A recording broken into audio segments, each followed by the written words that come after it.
Hey guys, I'm glad to finally see you back. Now, as I had left off from our last discussion, we'll be making a transition into the big bad lethal zone.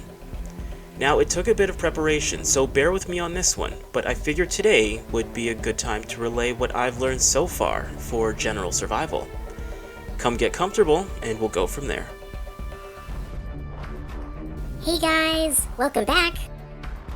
Alright, so similar to our Nightmare General Survival Guide, I'll be relaying a series of cautionary notes and directives.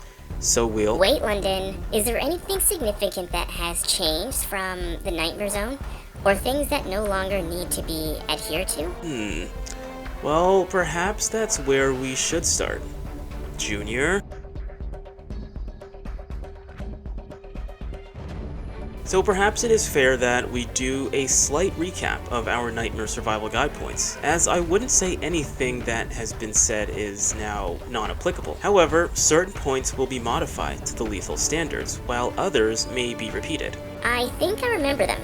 The points you made were: noise is everything, sneak, don't walk, regular Zeds are probable screamers, if you shoot once, prepare to shoot 30 more times, brush up on driver's ed, ferals are almost never alone, arm your survivors, unlock daybreak weapons, you are tastier than firecrackers, travel alone when possible, and height is your advantage. Well done, Mascara. That was pretty good.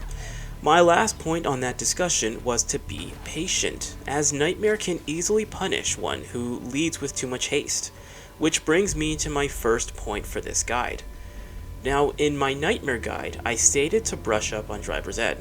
With that in mind, I will also strongly admonish that one also follows the speed limit. Now, this is not to be taken literally, but is a very strong cautionary note. Now, we all know how broken the rendering or spawning is of Zeds, whether it be regular Zeds, Juggernauts, or the worst of them all, surprise bloaters.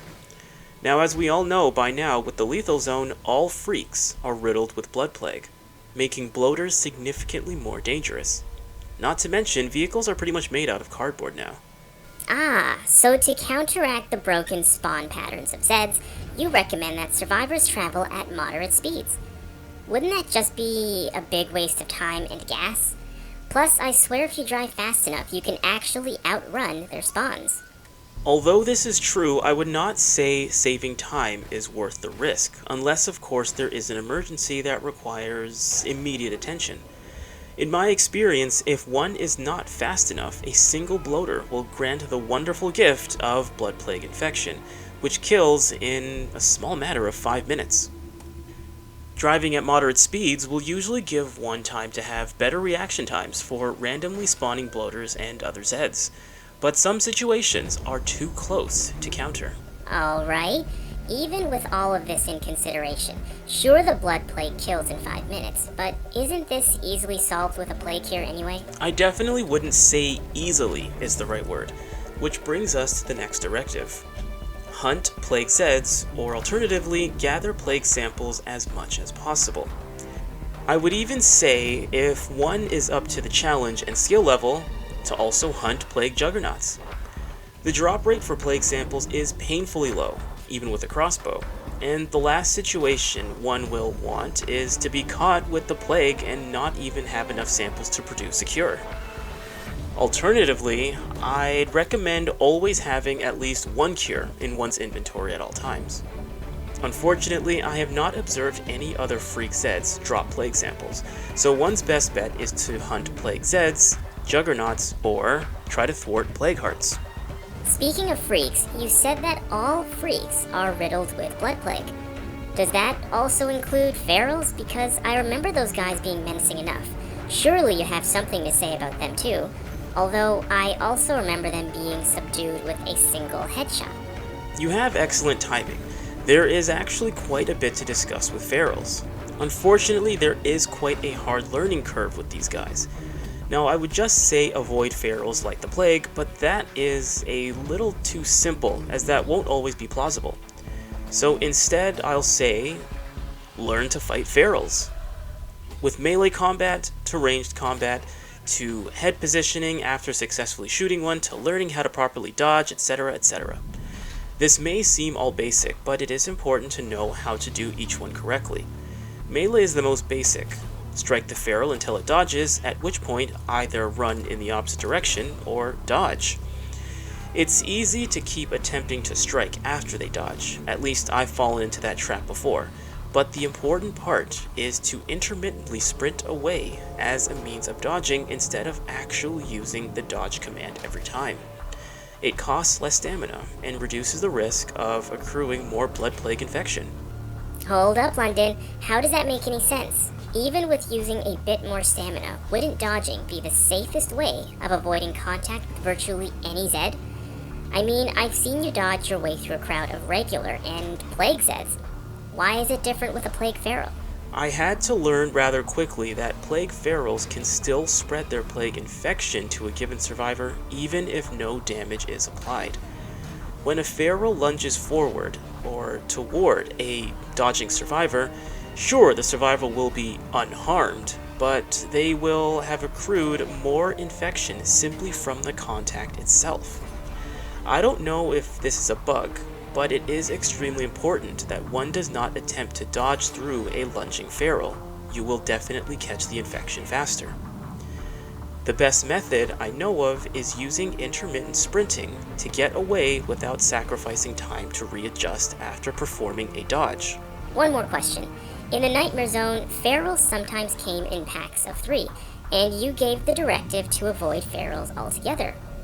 In this lethal zone, would you still make the same recommendation? Unless, of course, one has the correct skills and equipment. In the early game, I would still say to avoid ferals as much as possible, but with more equipment or simply having no means of effective evasion, learning to fight is a must. For melee, it is a matter of striking and sprinting away briefly. Rinse and repeat until defeat. Now, shooting is where things get a bit tricky. One must become adept at understanding head movement and positioning of the feral. They take at least 3 headshots for most weapons. When a feral is shot, they are briefly stunned, but when they readjust, they will always tilt their head quickly to the left, or to the right from the feral's perspective. Adjusting for this after every successful shot will reduce the amount of difficulty and time spent battling the feral. Otherwise, it is best to fake the feral, dodge or sprint away, and shoot as they are running toward you to line up your shot. For 1 or 2 ferals, this can be done without too much difficulty.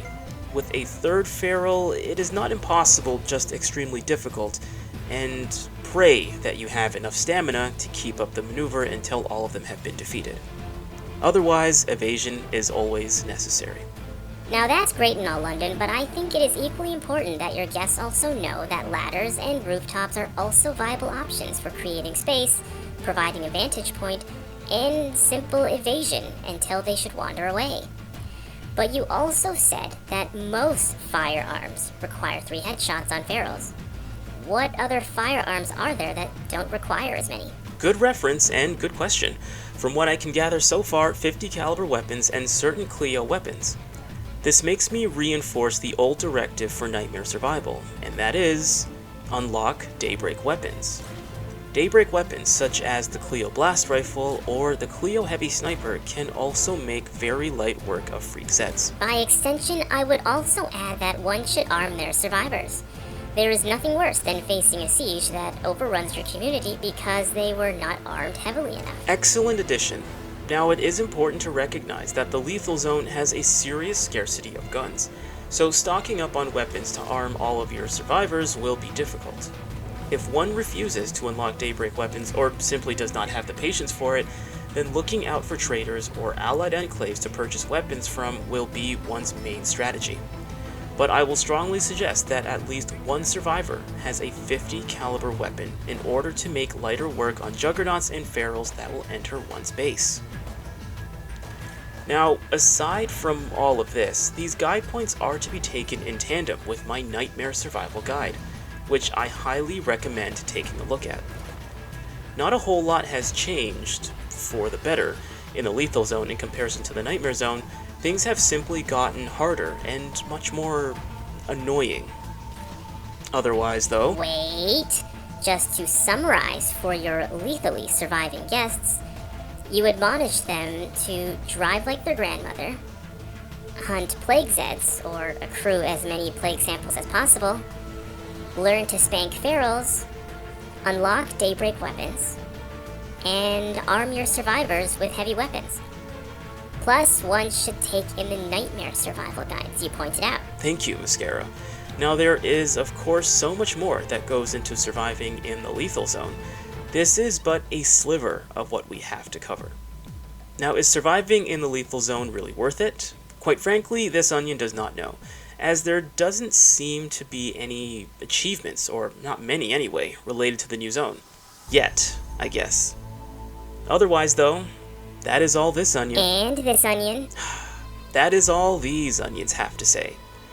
Thanks for stopping by, guys, and I'll see you another time. Bye, guys. Thank you so much for visiting.